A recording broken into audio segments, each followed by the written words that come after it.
So when it comes to the marketing mix, product problems addressed by the sector are complex. It's hard to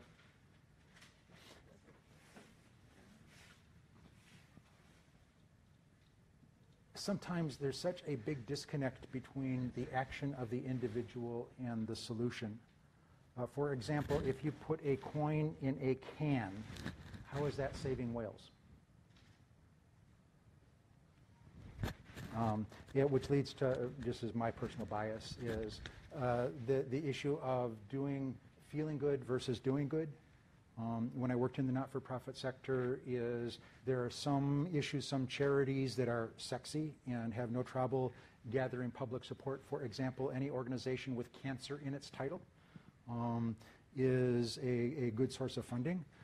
Other organizations may provide good work, but they aren't highly visible.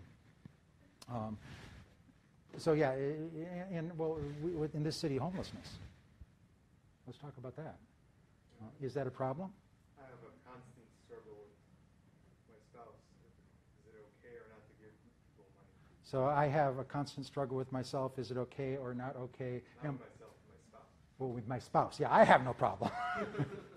Yeah, am I helping or enabling? But in just terms of, how do you solve the problem? There's so many sides to it, and no one organization has all of the answers. Some people are out passing out tents. Some people are out trying to get people counseling.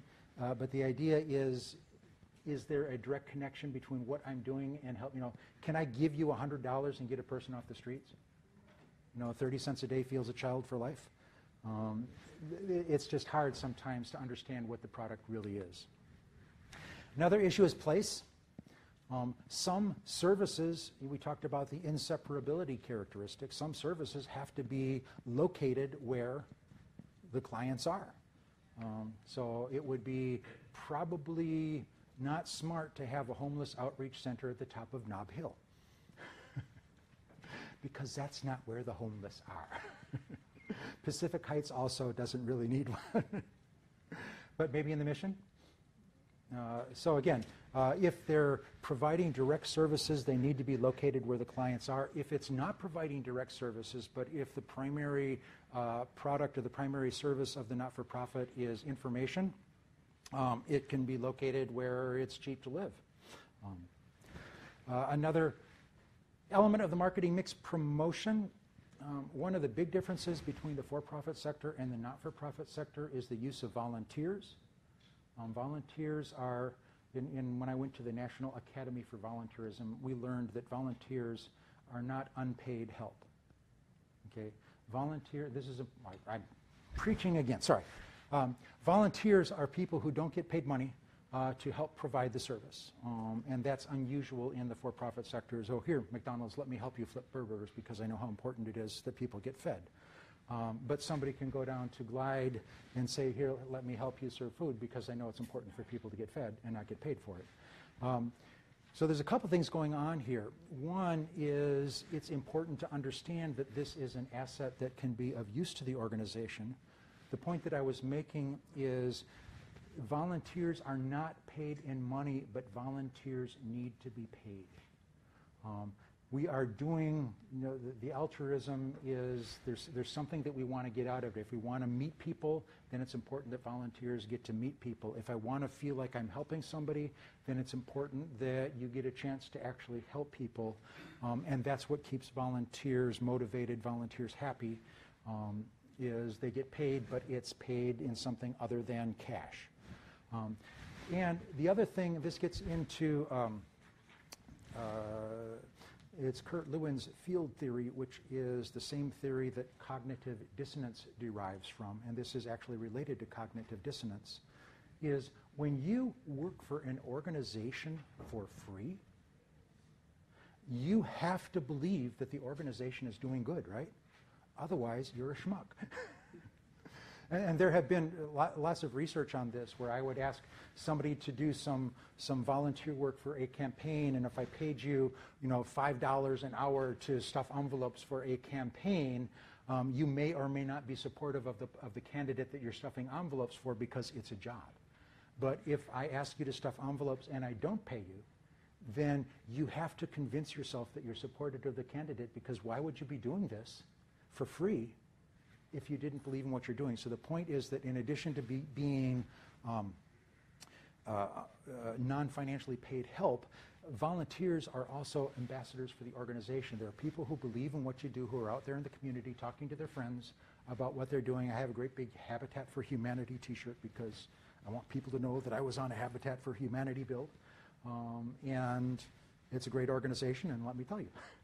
So again, from promotion, in addition to the channels that we've already talked about we haven't talked about promotion. The channels that we talk about when we talk about promotion, we have this idea of the volunteers, the volunteer network.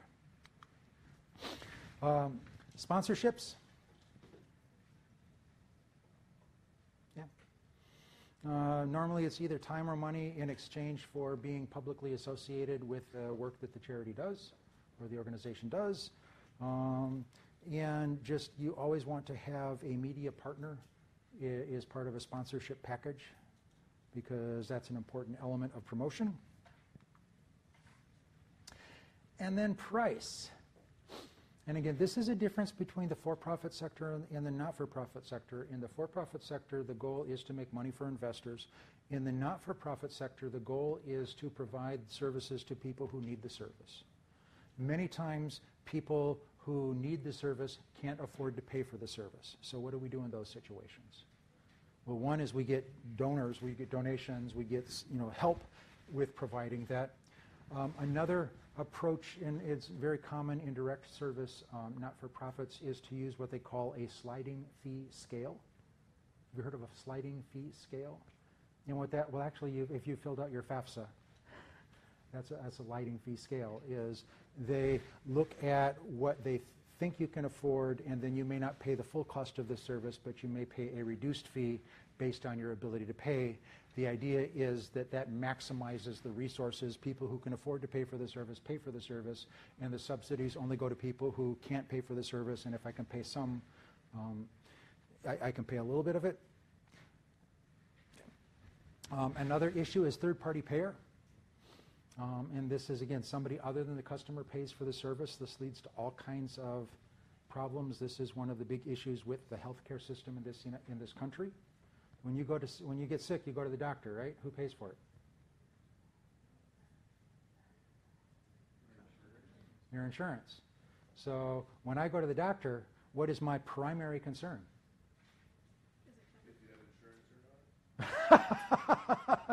If you have insurance or not. Well, after that, if I do have insurance, what's my concern? If it's covered by your insurance. My health. I want the best possible care because I deserve the best, right? And if you were the insurance company, what's your motivation? I want to contain the costs because healthcare costs. So we've got this disconnect between the customer who's demanding service, and then you've got somebody else who's paying for it who's trying to limit the expenditures. You see the disconnect that happens there with third payer systems. And then many times there's a non-financial cost associated with receiving a service. When I was on unemployment many years ago, that's the first thing they counsel on unemployment is a lot of people don't want to admit that they need help. And the shame factor keeps them from getting services that they need, especially for things that are embarrassing to admit.